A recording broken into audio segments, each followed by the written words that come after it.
Hey, what's up, online world and everyone watching across the globe? This is Jake Cuenca. And on this episode, I'll give you an exclusive count on everything I do in one whole day. That's only here on Round the Clock. So this is my daily routine. What I do usually is I wake up at 6 a.m., have coffee from 6 to 6:30, and then I usually go for a run. Now, the run, it depends. I usually go for either a 5K, 10K, 15K, or sometimes even a 21K run, depending on my mood on that day. But usually I just go for a 5K or go for a 30-minute run.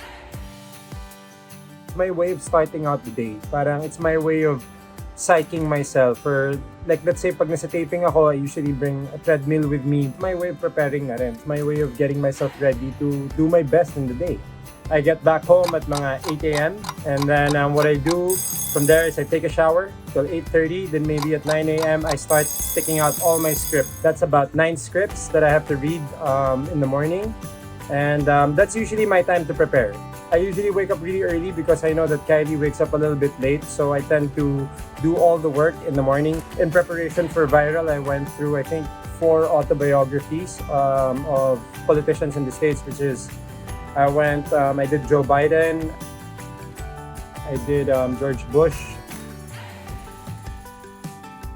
I did Bill Clinton, and I did Barack Obama. So usually when I run, that's my running partner. So habang tumatakbo ako, I listen to an audiobook, and then that's usually how I digest my books. It started for me during the pandemic. Parang I always, for me personally, parang I really do prefer audiobook form kasi parang it's almost like it reminds me of being in school. Para akong tinuturuan habang nakikinig ako.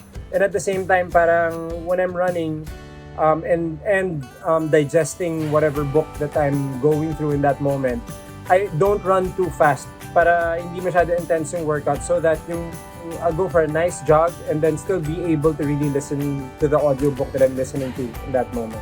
After I study, usually at that time, siguro it's already 11 or 12. By the time I'll have lunch, that's my first meal in the day. I usually have just vegetables, and then I have quinoa with vegetables, or sometimes I'll have fish. I don't do intermittent fasting because I'm already vegetarian, and sometimes I'm pescatarian. I can go weeks and weeks and months even without fish. It's not just a diet, it's basically my lifestyle na. And then after lunch, I usually take a nap, especially ngayon pandemya na wala pa naman ginagawa that time. So usually after lunchtime, I usually take a nap from maybe 1 p.m. till 2 p.m.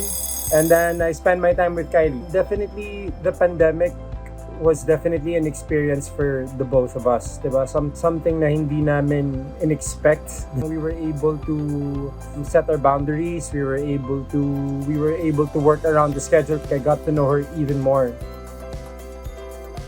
I was able to make my own routine and still be able to devote time for the person that I love. Very, very supportive, and she's also what inspires me to be a better version of myself.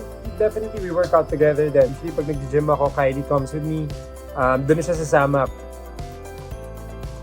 A lot of the times, I help her with her script, and she does the same for me. We're lucky, we're blessed to be working, and we're blessed to have a lot of work on our plate. We do everything that every couple does. Kumbaga, in the pandemic, of course, we had to stay home, di ba? So what we would do, we'd watch Netflix, we'd do our home workouts together, and we'll help each other out. Usually we watch a movie together. We'll watch a nice movie. Like I think the last one we watched together was Closer.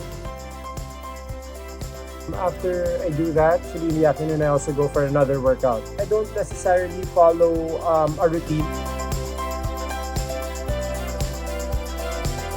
What I had to do with Viral was lose a lot of that weight. Kasi what I wanted na unang tingin pa rin sa character ko is to legitimately look like a politician. I had to lose a lot of weight. That's what we do as actors when we prepare for a role. Guys, November 15, 9:20 p.m. Viral Scandal. Sana po supportahan ninyo. Kasama ko po dito si Dimples Romana, Maxine Magalona, Kylie Estrada, of course, Charlie Dizon, at marami pang iba. Directed by Dado Lumibaw and Froy Leonardo. And you can watch it on A to Z Kapamilya Channel and TV5. Catch me on Instagram, Juan Carlos Cuenca, at Jake Cuenca on Twitter, and tune in because we're about to do some different amazing things on social media with me and my team. I started at 14. So, nung 14 years old ako, syempre, iba pa yung interpretasyon ko sa industriya. Iba pa yung goals ko at that time. The actor in me really did wake up after going to school in New York. Also after doing a play. In school, we would rehearse a single scene for 3 times a week. Parang 3 times a week nag-rehearse kami just for one sequence. This is something that I applied to whatever medium that I'm doing. Ganun ko rin naman kamahal ang trabaho ko. Your career doesn't start when you get your break. Totoo yung kasabihan na madaling makapasok but it's hard to stay. And in order to stay, you have to be good. You have to be different. And in order for you to be those things, you need to do your homework and you need to do the things that no one else does. Sa panahon ngayon, we have an unlimited source of information. It's easy to learn kung gusto mo. We don't know what tomorrow has to offer. We have to do our best with what we have today. After I go for the second workout, usually kakain kami sa labas ni Kylie, and by that time I'm famished, starving. And then my favorite cheat meal is the vegan burger, the Beyond Burger in Sweet Ecstasy. Grabe, you guys have to try that one. So good. Definitely, I pray before I sleep, but I also pray whenever talaga I feel like it. A lot of the people who know me know that. If I feel like I want to pray right now, I'll pray right now. Parang ganun ako eh. That's just my personal relationship with the Lord. But before I sleep, I usually nagiging habit ko ngayon, I usually pampagpag from work.